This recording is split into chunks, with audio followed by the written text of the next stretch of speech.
Hey man, let's talk. Not the surface level talk. Not the stuff you tell your boys or even yourself to avoid facing the truth. I mean real talk, the kind that makes you uncomfortable but sets you free. If you're pouring your heart, time, loyalty, and energy into someone who gives you the bare minimum in return, crumbs of attention, moments of affection surrounded by days of silence, or a cycle of hot and cold that keeps you guessing, it's time to face something you've been avoiding. This isn't love, it's survival. You're holding on to hope like a lifeline, thinking if you just do more, prove more, show more love, she'll wake up and finally give you what you need. But she won't, and deep down, you already know that. Here's the harsh truth. You're addicted to potential. You keep replaying those few good moments, those sparks, those glimpses of who she could be, if only things were different. But they're not. And holding on to that fantasy is robbing you of something real. You're not weak for loving hard, but you are bleeding for someone who won't even hand you a bandage.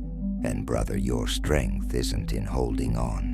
It's in walking away. It's in reclaiming your time, your focus, your dignity. That's not weakness. That's the purest kind of strength. The kind that says, I love myself too much to keep settling for this. Understanding detachment. Let's clear something up right now. Detachment is not indifference. It's not bitterness. It's not acting cold to get a reaction. Detachment is self-respect in motion. It means you stop giving emotional discounts to someone who keeps overdrafting your peace account. It's realizing that your peace of mind can't be up for negotiation, not even for love. A woman who values you won't leave you guessing. She won't come in hot one week and disappear the next. She won't leave your texts on read and expect you to keep showing up like nothing happened. That's not love. That's emotional manipulation, whether intentional or not. If she wanted you, she'd show up. If she respected you, she'd be consistent. If she cared for you, she'd communicate. It's time to stop thinking you're the problem just because someone else is emotionally unavailable.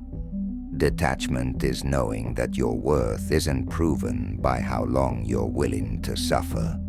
So if you're constantly stuck in your head, analyzing every word, wondering what you did wrong, you're abandoning the one person who's always deserved your loyalty.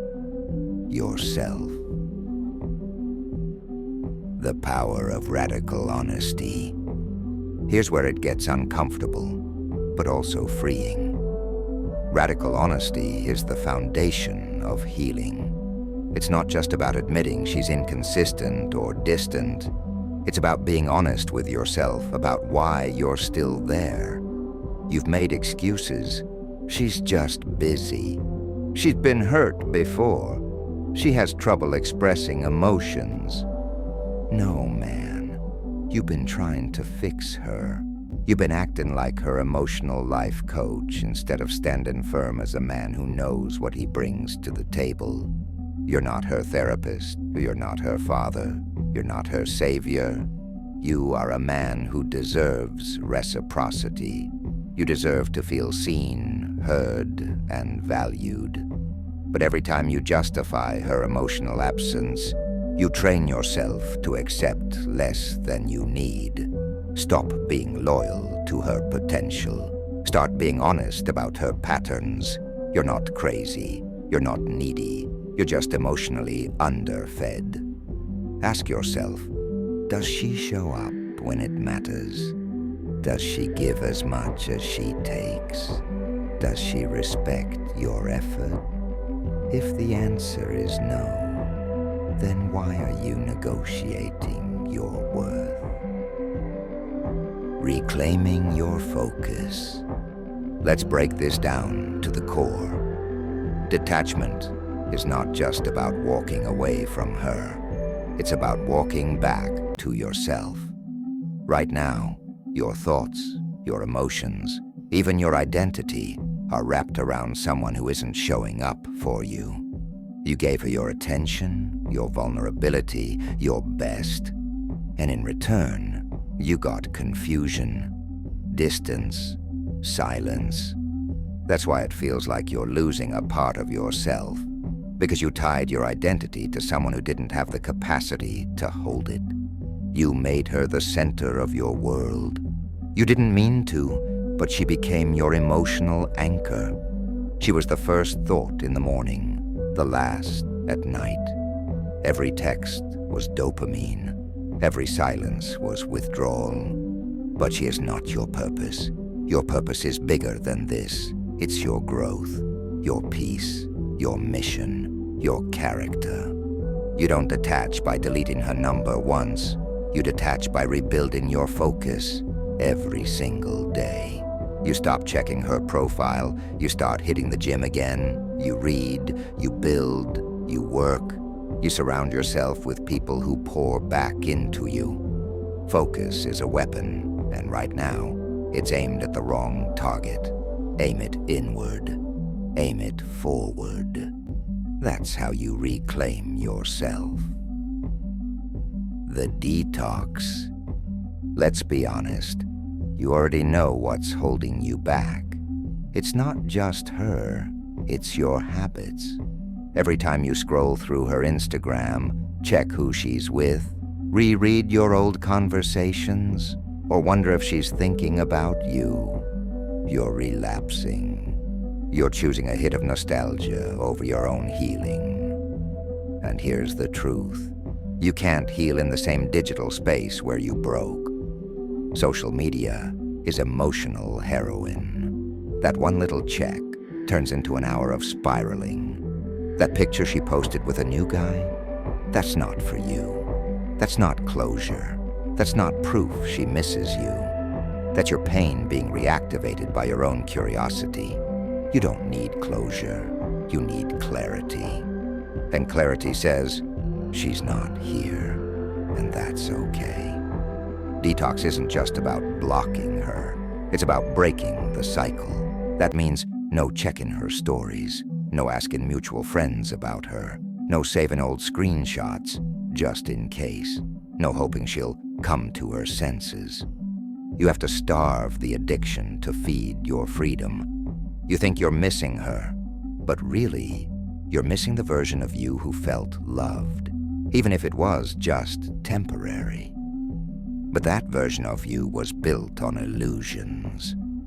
The longer you keep your eyes on her, the longer you delay becoming who you're meant to be. The ick. This one stings. Most guys won't say it out loud, but deep down, a part of you likes the pain.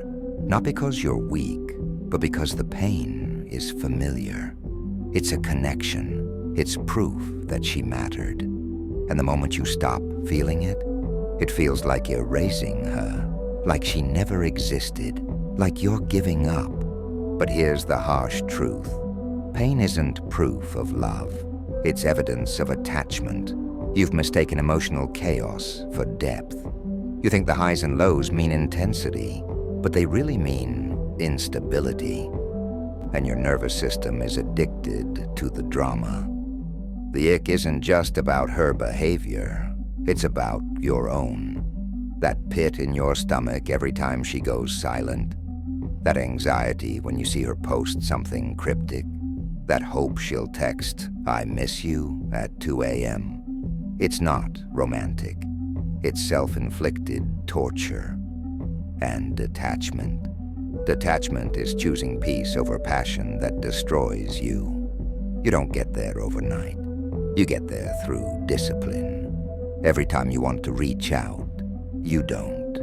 Every time you want to respond to her breadcrumb, you stay silent. Every time your mind drifts to her, you bring it back to your goals. That's how you break free. Not by doing what feels good, but by doing what's right for your healing. You're not heartbroken, you're detoxing. Keep going. The mirror. Let's turn the lens back on her for a second.